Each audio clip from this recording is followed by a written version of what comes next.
L'écosystème des tokens d'échangeurs centralisés te plaît? Tu veux connaître le futur concurrent de Binance? Alors regarde cette vidéo jusqu'au bout.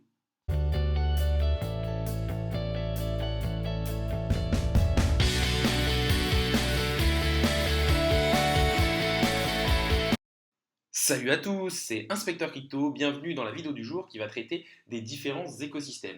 Elle va faire suite à mes nombreuses vidéos que j'ai faites où je vous présentais un écosystème, son leader et les différents concurrents pour vous montrer un peu le mindset qu'on peut avoir dans un marché, c'est-à-dire par exemple tel écosystème pour vous va exploser, du coup plutôt que d'investir que dans le numéro 1, vous pouvez essayer de voir quel est son futur concurrent et donc faire des gros multiples. Dans la vidéo du jour, on va s'intéresser aux échangeurs centralisés. On peut voir que le numéro 1 actuel est Binance, qui est le plus gros échangeur en termes de crypto-monnaie. Un échangeur, tout simplement, un endroit où vous pouvez acheter des crypto-monnaies et revendre des crypto-monnaies. Sauf que là, ce sera fait de manière centralisée, je le répète encore une fois. Donc, on va donc analyser l'écosystème, le leader qui est Binance avec son token BNB. Il faut savoir que je ferai un top des échangeurs centralisés, mais qui ont une crypto qui leur est adossée. Parce que le but, c'est quand même de spéculer sur la crypto-monnaie. Et donc, aller sur un échangeur qui n'a pas de crypto qui lui est adossée, je trouve qu'il n'y a pas de vrai apport, en tout cas pour vous, qui êtes des personnes qui suivez une chaîne sur la crypto-monnaie. N'hésitez pas à liker la vidéo, n'hésitez pas non plus à la commenter, ça me fait toujours plaisir de vous lire, même un commentaire de référencement pour faire voir la vidéo me ferait énormément plaisir. N'hésitez pas non plus à vous abonner, on est bientôt 4500 sur la chaîne, clairement ça récompense le travail que je fais au jour le jour et ça me fait vraiment énormément plaisir. Mais passons tout de suite sur la vidéo du jour, à savoir les échangeurs centralisés. Pour faire cette vidéo, je suis tout simplement allé sur CoinMarketCap et je suis allé dans l'écosystème des échangeurs centralisés tokens, c'est-à-dire des échangeurs décentralisés qui ont un token qui leur est adossé. Ce qu'on peut voir déjà, c'est que la market cap globale de cet écosystème est énorme, 130 milliards de dollars. Clairement, on voit que les échangeurs centralisés sont des acteurs, font partie des acteurs principaux au niveau des crypto-monnaies. Et pourquoi? Parce que c'est là qu'on peut acheter et revendre des crypto-monnaies. Vous me direz, il y a aussi les acteurs décentralisés. Mais clairement, pour les nouvelles personnes qui vont arriver et qui vont vouloir investir, ça va être beaucoup plus simple pour eux, peut-être beaucoup plus intuitif, beaucoup plus facile et beaucoup plus sécurisant de passer par un Binance qui est numéro 1, qui est centralisé, que passer par un échangeur décentralisé avec par exemple des wallets du type Trust Wallet ou Metamask. C'est beaucoup plus compliqué. Ce qu'on peut voir directement et ce qui saute aux yeux, c'est que Binance est le leader et de très loin. On peut le voir ici, le Binance qui a donc un token appelé le Binance Coin ou le BNB, je pense que vous le connaissez, qui est largement leader parce qu'il a 100 milliards de market cap sur les 130 milliards de market cap total de l'écosystème des échangeurs décentralisés token. Il faut savoir que ça correspond à quasiment 77% des parts de marché. Donc clairement, Binance, au niveau des tokens d'échange décentralisés, est le numéro 1 et de très loin.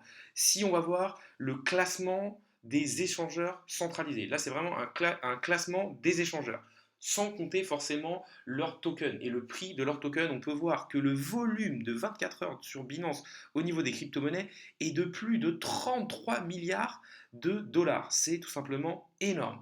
Ce qu'on peut voir aussi, c'est le weekly visit, c'est-à-dire le nombre de personnes qui les visitent par semaine. 30 millions de personnes par semaine vont sur le site. On peut aussi voir qu'ils ont quand même 394 crypto-monnaies qui est listée sur le site. Donc clairement, Binance, une super force, un énorme échange avec une force de frappe monumentale, énormément d'argent. Le Binance Coin, il est tout simplement en termes de capitalisation de marché troisième au niveau du classement global des crypto-monnaies, comme je vous l'ai dit, 100 milliards de dollars. Autre chose qu'on peut regarder aussi, c'est son total circulating supply qui est aux alentours des 166 millions de BNB. Et ce qu'on peut dire, c'est tout simplement que c'est adossé à la plateforme Binance. C'est-à-dire la plateforme Binance, c'est clairement le plus gros échangeur. C'est là que vous pouvez acheter, vendre des cryptos, mais aussi staker certaines crypto-monnaies. C'est là qu'il y a aussi des launchpads pour lancer des nouveaux projets, des nouvelles crypto-monnaies. Donc c'est quand même assez complet. Ce qu'il faut savoir avec Binance, c'est qu'aussi ils ont une énorme communauté, 5,7 millions de followers sur Twitter, et clairement, voilà, pour moi c'est un écosystème qui va encore énormément grossir au fur et à mesure des années, au fur et à mesure des bullruns. Ce qu'on peut regarder aussi avec Binance, et ce qui est très important à regarder pour moi, c'est que Binance a explosé parce qu'ils ont lancé leur propre blockchain, à savoir la Binance Smart Chain. Et sur cette Binance Smart Chain, pourquoi le BNB est si important? C'est parce qu'il sert à payer les frais et à payer des frais moins élevés sur Binance, mais qui sert aussi à payer les frais des transactions faites de manière décentralisée sur la Binance Smart Chain. Et on sait que la Binance Smart Chain, avec la force de frappe de Binance, attire énormément de projets, parce que clairement les projets ont un peu plus de mal à aller sur Ethereum avec les énormes frais qui sont adossés. Donc clairement, cette Binance Smart Chain, c'est le gros point fort de Binance, c'est ça qui a fait exploser le Binance Coin de 1 $ à actuellement quasiment 600 $, il était même monté plus haut. Donc pour moi, voilà, c'est sa grosse force et c'est pour ça qu'il est aussi numéro un. En retournant dans le classement des tokens d'échangeurs décentralisés, on voit que le concurrent numéro un à Binance est tout simplement Crypto.com avec son ticker CRO. Donc, en termes d'échangeurs, l'échangeur adossé au CRO, du coup, c'est Crypto.com. Crypto.com, on peut voir qu'ils sont quand même assez loin en termes de classement d'échangeurs. Ils ne sont que 20e et on peut voir que les volumes d'échanges sont quand même bien moins gros que sur Binance. C'est-à-dire, ils ont quand même un volume d'échange sur 24 heures 30 fois moins élevé que Binance. Ils ont quand même comme point fort d'avoir pas mal de crypto-monnaies, même si Binance en avait quasiment 400, eux ils en ont 132.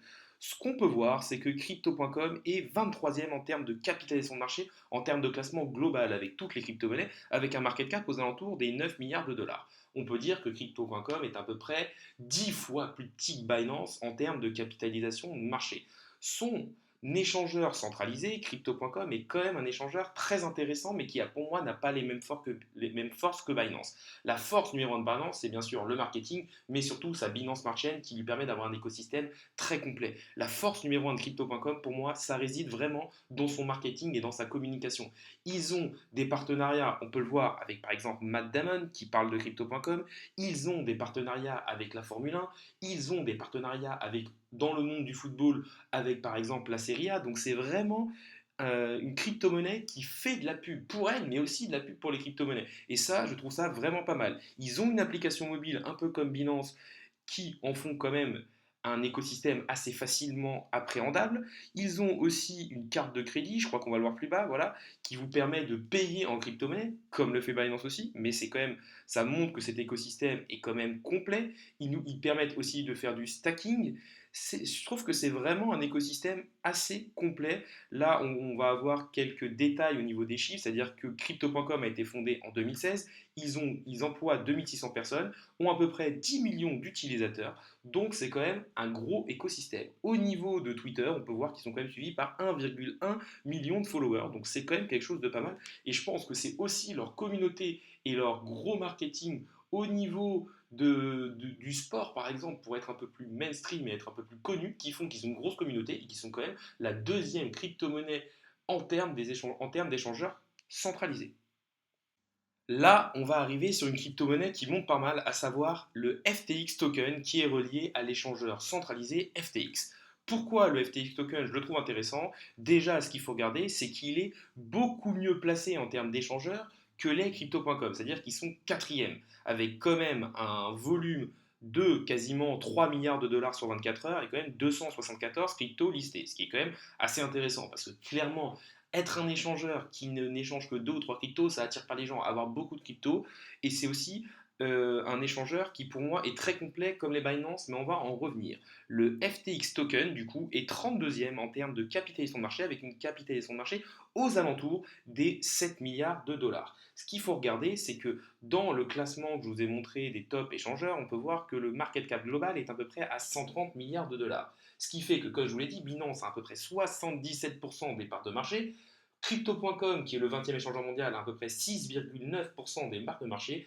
Et FTX, du coup, le quatrième échangeur mondial, est à 5,3% des parts de marché. Le FTX token, donc, comme je vous l'ai dit, une belle capitalisation boursière qui en fait quand même une crypto-monnaie du top 50. Donc c'est quand même quelque chose d'assez solide. Si on va voir leur site, on peut voir que c'est quand même un site qui est bien fait, qui est assez accueillant, qui est aussi complet. Ils vont aussi passer, on voit qu'ils vont aussi lancer des NFT, du staking, mais surtout la grosse force de FTX, et on en est un peu dans la même idée que Crypto.com, c'est qu'ils font énormément de communication et de partenariat. Par exemple, ils sont sponsors d'une équipe de NBA. Donc clairement, ça permet d'avoir une énorme visibilité et ça va permettre de les faire monter. Le FTX a quand même une belle communauté de 300 000 abonnés. Mais on voit que par rapport à crypto.com ou alors par rapport à Binance, ils sont quand même beaucoup plus bas. Et là, le fait qu'ils sont en train d'investir au niveau marketing et sponsor, vraiment, ils sont en train d'investir en masse, ça va vraiment permettre à FTX d'être de plus en plus connu, de plus en plus utilisé. Et pour moi, c'est pour ça que je pense que ce token peut vraiment exploser. Là, on parle d'une crypto-monnaie qui n'est que 32e en termes de capitalisation de marché, mais surtout qui est quand même derrière un crypto.com, alors que crypto.com a déjà une beaucoup plus grosse communauté sur les réseaux sociaux. Donc moi, je pense que FTX fait partie de ces crypto-monnaies d'échangeurs centralisés qui peuvent exploser. Je vous le répète, je ne suis pas conseiller en investissement financier, faites vos propres recherches. Le but de cette vidéo, c'est pas vous dire est-ce que c'est le bon moment ou pas d'acheter ce token, c'est juste de vous présenter un écosystème et les principaux concurrents. On va continuer de dérouler le classement. Alors clairement, je ne vais pas tous vous les passer, clairement, vous pourrez faire le travail de votre côté aussi. Je vais vous parler des plus grosses et peut-être des plus intéressantes pour moi, qui ont des capitalisations assez faibles. Donc il y en a possiblement certaines que je vais passer un peu plus vite. Donc là, on va passer sur la crypto-monnaie classée en quatrième place des tokens d'échangeurs centralisés, à savoir le UNU7 Leo. Alors clairement, c'est une crypto-monnaie à première vue dont vous ne savez pas à quel échangeur elle est rattachée. Du coup, UNU7LEN, c'est une crypto-monnaie qui est classée 57e en termes de code market cap avec 3 milliards de capitalisation de marché. Ça en fait à peu près, ils ont à peu près 2,3% des parts de marché au niveau de l'écosystème des échangeurs centralisés qui ont un token.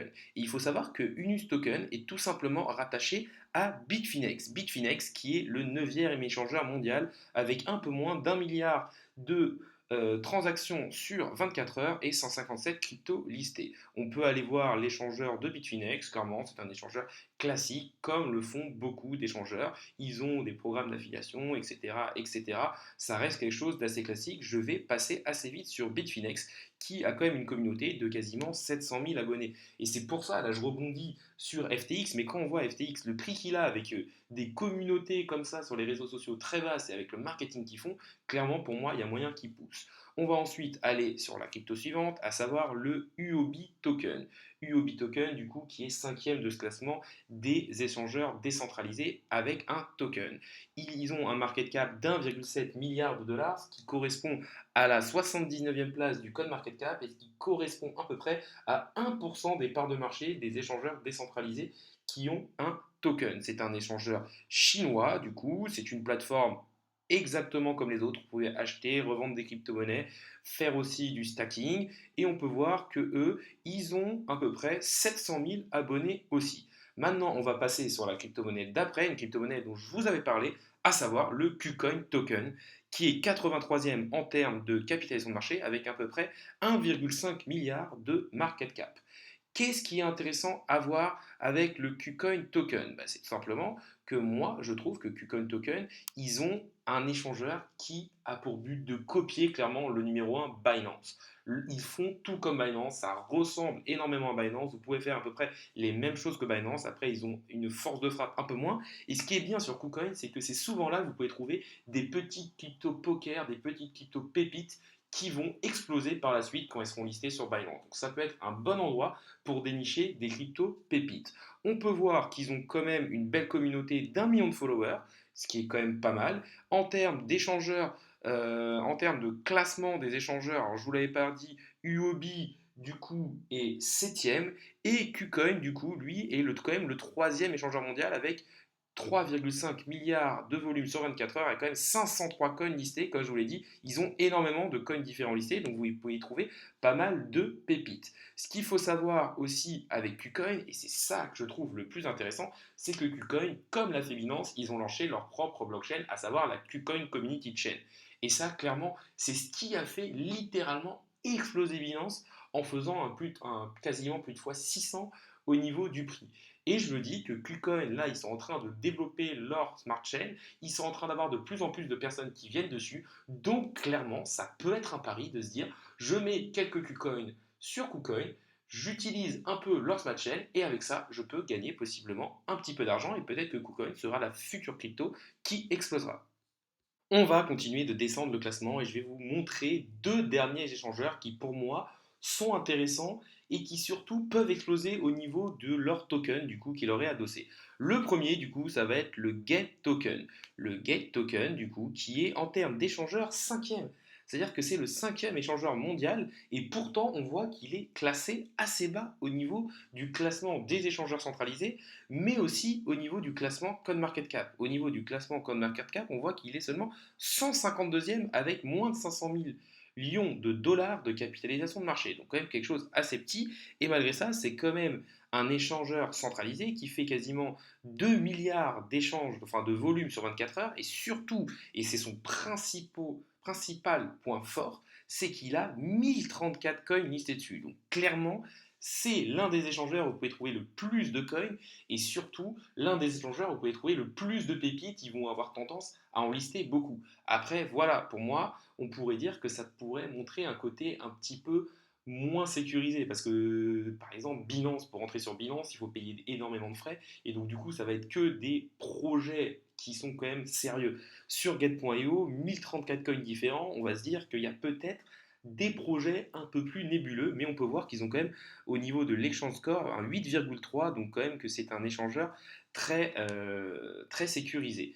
Donc Gate.io, je vais aller voir leur site, donc voilà, c'est exactement la même chose, c'est aussi un échangeur décentralisé comme peut l'être Binance. On peut voir qu'ils ont une communauté par contre très très petite, 29,7 29 700 followers. Vraiment quelque chose de très très petit pour Get.io. Donc moi je me dis, c'est un token qui peut exploser parce que pour l'instant, il n'est même pas dans le top 100. Il est cinquième échangeur et on sait que les échangeurs centralisés se gavent littéralement en période de bull run et en plus, il n'y a pas une énorme communauté. Donc clairement, que ce soit pour le token en lui-même ou alors pour trouver des pépites, ça peut être assez intéressant d'aller dessus. La crypto-monnaie suivante, du coup, sera le ASD, qui est la crypto-monnaie de l'échangeur Ascendex, anciennement appelé BitMax. Donc là, ce qui est intéressant, c'est que c'est un échangeur qui n'est pas très connu et qui n'est pas très bien classé par rapport à d'autres. On peut voir que Ascendex ou BitMax est classé 29e au niveau des échangeurs avec 145 millions de volume sur 24 heures et à peu près 231 coins listés. Donc, Ascendex, c'est une crypto-monnaie qui est 170e au niveau du code market cap avec 345 millions de dollars de capitalisation de marché. Ce qu'il faut se dire, c'est que quand on cherche des pépites ou des concurrents, ça peut être assez intéressant d'aller dans des concurrents moins capitalisés parce que forcément l'espérance de gain sera plus grande. Mais forcément, euh, comme le dit très bien Darwin, le rendement va toujours avec le risque. Donc ce sont les deux faces d'une même pièce. Donc forcément, si vous avez des rendements attendus plus élevés, vous allez aussi avoir un risque qui est associé plus élevé. Du coup, Ascendex, c'est un échangeur de type Binance. Vous pouvez faire exactement la même chose que Binance, c'est-à-dire acheter des cryptos, trader des cryptos. Vous avez aussi les futurs. Vous pouvez faire du earn avec tout ce qui est staking. C'est exactement la même chose. Ce qui est pas mal, c'est que il lance, comme le font d'autres échangeurs, aussi des rewards en fonction des différentes quêtes que vous devez faire. Vous avez aussi des listings qui sont promus où vous allez avoir, en fait, si vous faites un certain nombre de trades en termes de quantité, vous allez pouvoir avoir une partie du pool de liquidité. Donc c'est assez intéressant. Et Ascendex, on peut voir que Ascendex, par contre, lui, a quand même déjà une communauté de 150 000 followers. Donc c'est quand même déjà un échangeur plutôt connu sur les réseaux sociaux et qui pourrait par la suite possiblement exploser. On arrive sur la fin de la vidéo, donc n'hésitez pas à liker, à commenter en me disant quel est votre échangeur préféré, quel échangeur vous utilisez, ou pour vous quel échangeur, enfin quel token d'échangeur centralisé va exploser pour la fin de ce bull run ou même dans les années à venir. N'hésitez pas non plus à vous abonner, on est plus de 4500 sur la chaîne et clairement ça fait énormément plaisir et ça récompense le travail que je fais au jour le jour. Pour résumer cette vidéo, tout simplement, les échangeurs centralisés font partie des acteurs principaux et primordiaux dans l'écosystème des crypto-monnaies. On peut voir qu'il y a un market cap global de 130 milliards de dollars dans les tokens des échangeurs centralisés. Pourquoi ils sont si importants de ça? Parce que tout simplement, c'est par eux qu'on passe pour acheter des crypto-monnaies. Après, on peut aussi le faire de manière décentralisée, mais c'est quelque chose de plus compliqué, surtout pour les nouveaux arrivants. On peut voir que dans cet écosystème, il y a une crypto-monnaie qui ressort directement, c'est le Binance Coin, qui est backupé par Binance, donc clairement qui est le token utilitaire de Binance. Quand on voit la force de frappe de Binance et sa capitalisation de marché, mais aussi la blockchain qui lui est associée, clairement ça va être compliqué de venir les concurrencer. Par contre, on voit qu'il y a pas mal de crypto-monnaies, d'échangeurs centralisés qui sont en train de pousser, de faire du marketing pour être connus. Et clairement, ce qu'il faut se dire, c'est que ceux qui gagnent le plus en période de bull run, ce sont clairement les échangeurs.